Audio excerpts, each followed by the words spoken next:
What happens when you rip the beating heart out of a supersonic fighter jet and weld it to a steering wheel? Well, you get a rolling death trap that defies every law of physics. Welcome back, gearheads. Today, we are exposing the 10 absolute craziest, most violent jet-powered and aero-engine vehicles ever unleashed on the asphalt. Some of these fire-breathing monsters shattered world records, while others ended in catastrophic, fatal disasters. You will not believe the sheer lunacy of the machine sitting at number 1. Hit that subscribe button, strap in tight, and watch until the very end to find out. Before we had jet turbines, the only way to go faster was to go bigger. Imagine standing next to a machine in 1911. You smell the raw oil and grease as a mechanic physically hand cranks a colossal 28.5-liter, four-cylinder airship engine. The pistons inside this block are the size of military artillery shells. When this beast finally fires up, it does not just run smoothly, it violently explodes into life, shaking the earth beneath your very feet. Because there is no enclosed exhaust manifold on this vintage monster, actual flames shoot directly out of the side of the hood. They blow right into the driver's face. Driving the Fiat S76 was not just a race, it was a terrifying wrestling match with a fire-breathing dragon. The suspension was primitive. The tires were terrifyingly narrow, and stopping this rolling earthquake, weighing nearly 3,700 pounds, was nothing short of a desperate prayer to the mechanical gods above. Yet, brave men strapped themselves into this exposed leather seat, attempting to break the 116 miles per hour barrier. It is the purest, most brutal definition of early automotive courage. You must respect the sheer audacity of engineers. Those who thought putting a blimp engine on 4 wheels was a good idea. This raw, unfiltered approach to speed set the stage for the absolute lunacy that would follow in the decades to come on the salt flats. As the Roaring Twenties kicked off, the international obsession with putting aircraft engines into cars only grew stronger. And then, enter the Sunbeam 350 horsepower. This was not just a car, it was a land-bound fighter plane built for glory under its remarkably long, sleek aerodynamic hood. Sat a bespoke 18.3-liter Manitou V12 aircraft engine. This massive power plant was originally designed for naval seaplanes, built to sustain high RPMs over the open ocean waters. The legendary racer Malcolm Campbell purchased this magnificent machine, painted it in his iconic bluebird color scheme, and took it to the absolute limit at Pendine Sands in Wales, with the cold ocean spray hitting his racing goggles. Campbell pushed this V12 monster to a staggering 150 miles per hour in 1924. He had to fight the heavy steering and primitive brakes, wrestling 3,300 pounds of British steel across the wet sand. The deafening roar of those 12 giant cylinders echoing across the beach set the gold standard for the land speed record craze. It was a time when wealthy gentlemen risked everything for a trophy and a headline. The Sunbeam proved that aero engines were the undisputed kings of top speed. It ignited a fierce global mechanical arms race, leading engineers to chase velocity with a reckless abandon that we will never see again. This is where the relentless pursuit of speed turned tragically fatal. Babs, originally known as the Hyam Special, was a massive chain-driven brute, powered by a 27-liter Liberty V12 aircraft engine. This was a heavy surplus motor from World War I, built for bombers, not race cars. In the hands of the brilliant and fearless engineer J.G. Perry Thomas, Babs became a world record holder. However, the primitive tire technology of the 1920s could barely contain such immense torque. In March 1927, back at the infamous Pendine Sands, Perry Thomas was pushing Babs past 170 miles per hour, fighting desperately for a new record. Suddenly, The immense strain of the V12 snapped the exposed heavy-duty drive chain. At that devastating speed, the heavy metal chain whipped violently into the open cockpit, instantly killing Perry Thomas. The colossal machine lost control, rolling violently across the damp beach, ending one of the most daring chapters in racing history. Following the horrific crash, Babs was respectfully buried in the sand right where she crashed, serving as a grim tombstone to the fatal edge of aero-engine racing. She rested there for decades until she was finally excavated and painstakingly restored. The tragic story of Babs is a chilling reminder to all modern gearheads. It shows exactly what happens when human ambition outpaces the structural limits of metal and rubber, demanding a heavy price in the name of speed.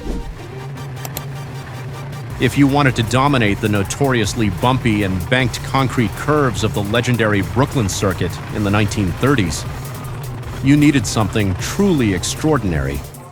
Engineer Reed Railton and driver John Cobb delivered exactly that. They took a staggering 24-liter W12 Napier Lion aircraft engine.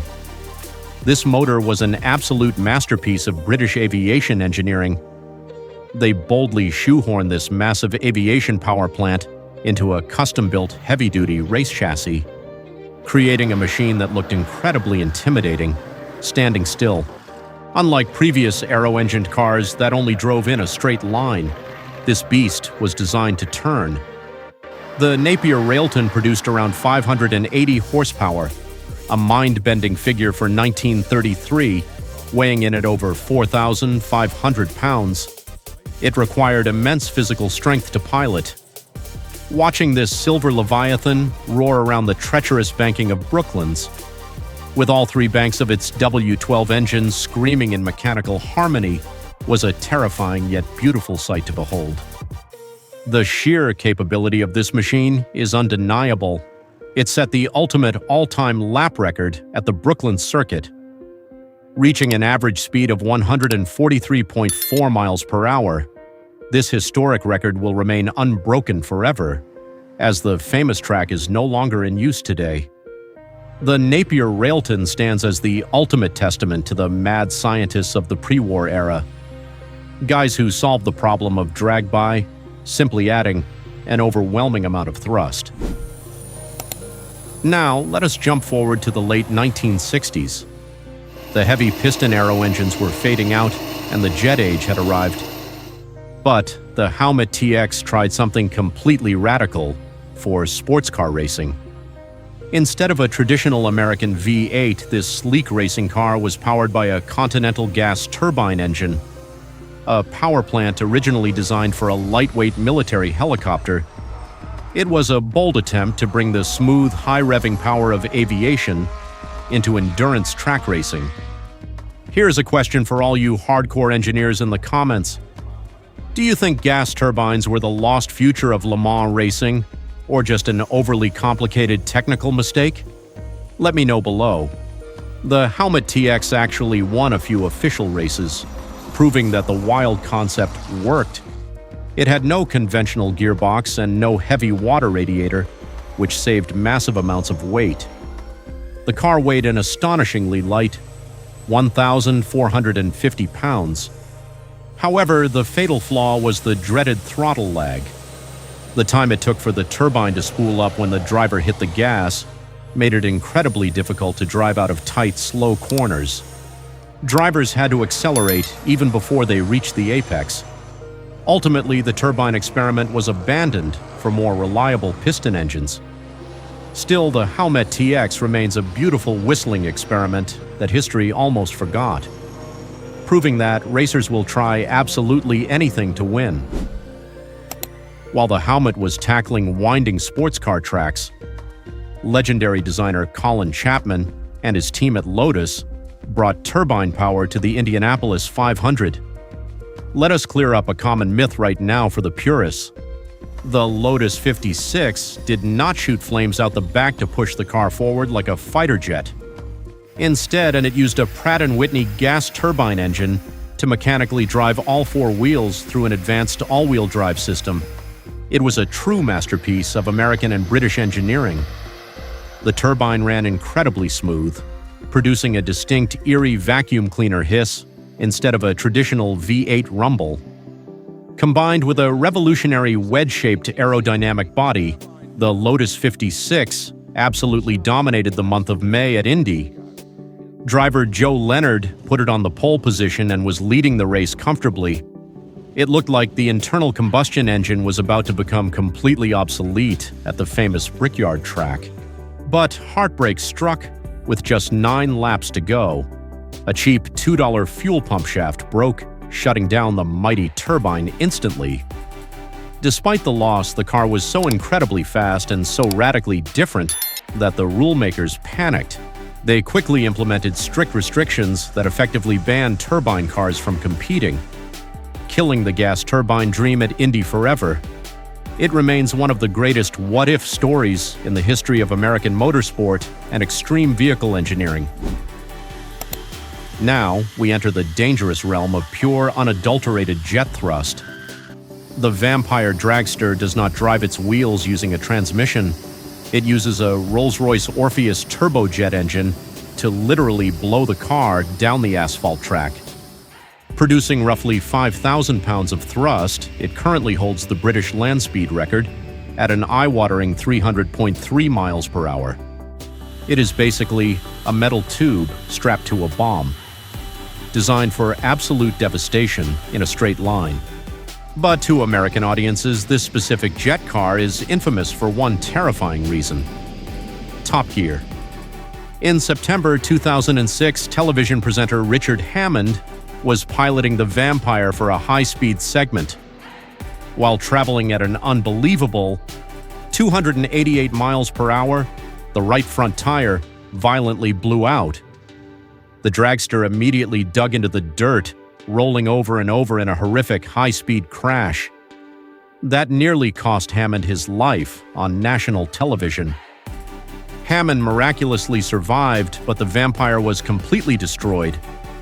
This chilling event stands as a grim reminder to everyone who thinks going fast is easy when you strap a military jet engine to a set of wheels and remove all safety limits. You are constantly walking a razor-thin tightrope between absolute glory and catastrophic disaster. The Vampire dragster proved that thrust is easy to generate, but keeping it safely on the ground is an entirely different engineering nightmare. In 1983, a British team led by the fearless Richard Noble took the jet car concept to the extreme wilderness of the Black Rock Desert in Nevada. The Thrust 2 was built around a single monstrous Rolls-Royce Avon jet engine. This is the exact same turbojet power plant used in the English Electric Lightning supersonic fighter plane, generating an earth-shattering 17,000 pounds of thrust. This machine required a driver with nerves of absolute steel to keep it straight. The Thrust 2 was less of a traditional car and more of a ground-hugging missile equipped with a steering wheel, running on solid aluminum wheels to prevent catastrophic tire disintegration at extreme speeds. Noble piloted this heavy golden wedge across the dusty desert floor. He successfully captured a new world land speed record of 633.4 miles per hour. Inside the cockpit, the noise and vibration were enough to blur a man's vision completely. The sound of that single Avon engine echoing off the distant Nevada mountains is a piece of mechanical history that still gives speed freaks absolute goosebumps today. The Thrust 2 proved that the only way to beat the speed of sound was to abandon traditional car design entirely and embrace the brutal physics of aviation. It set the stage for the supersonic battles that would follow, pushing humanity closer to breaking the sound barrier on land. This is where the mad scientist factor reaches peak American engineering. What do you do if you have a classic Peterbilt 379 semi-truck and a serious need for extreme speed? If you are the legendary Les Shockley, you rip out the heavy diesel engine, then you weld 3. Yes, 3. Westinghouse J-34 turbojet engines from a Navy fighter plane onto the back. You create a custom chrome-plated monster that defies every single law of commercial trucking and common sense. The Shockwave does not just drive down the drag strip, it puts on a spectacular display of automotive violence, pushing out a combined 36,000 horsepower and 21,000 pounds of thrust. This multi-ton truck can obliterate the quarter mile in just 6.63 seconds. It reaches speeds of nearly 300 miles per hour. Stopping this 7,000-pound beast requires military-grade ring parachutes because conventional truck brakes would simply melt under the immense kinetic energy and heat. When those 3 afterburners ignite at a night show, shooting 20-foot flames and thick plumes of white smoke, you can physically feel the shockwave in your chest from half a mile away.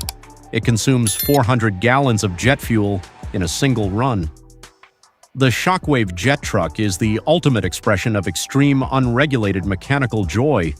It is a loud, proud, fire-breathing testament to American showmanship and the sheer entertainment value of strapped-on jet propulsion.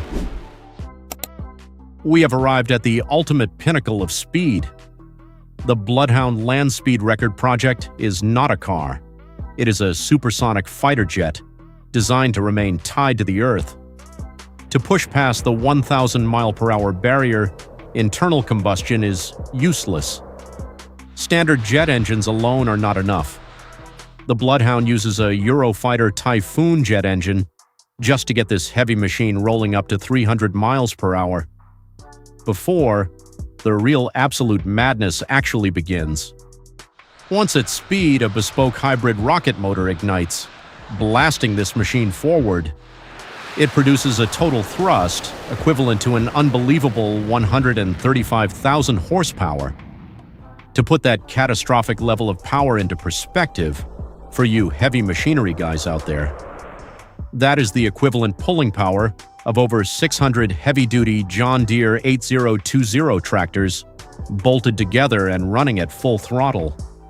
The engineering required to keep this car from flying is simply mind-blowing. Weighing nearly 7 tons, the Bloodhound is a beautiful symphony of titanium, carbon fiber, and highly explosive rocket fuel. It represents the absolute apex of human engineering and our endless, reckless addiction to speed. While the project has faced massive financial hurdles, the machine itself is a marvel. It proves that as long as there are records to be broken, crazy engineers will always find a way to strap a bigger rocket to a set of wheels. As we look at the modern landscape of silent electric vehicles, it is hard not to feel a deep sense of nostalgia for the eras we just explored. The deafening roar, the smell of burnt aviation fuel, and the sheer unapologetic violence of an engine that refuses to be tamed. These are raw experiences that a modern battery pack simply cannot replicate. Which of these aero-engine monsters is your absolute favorite? Drop your answer in the comments and subscribe today.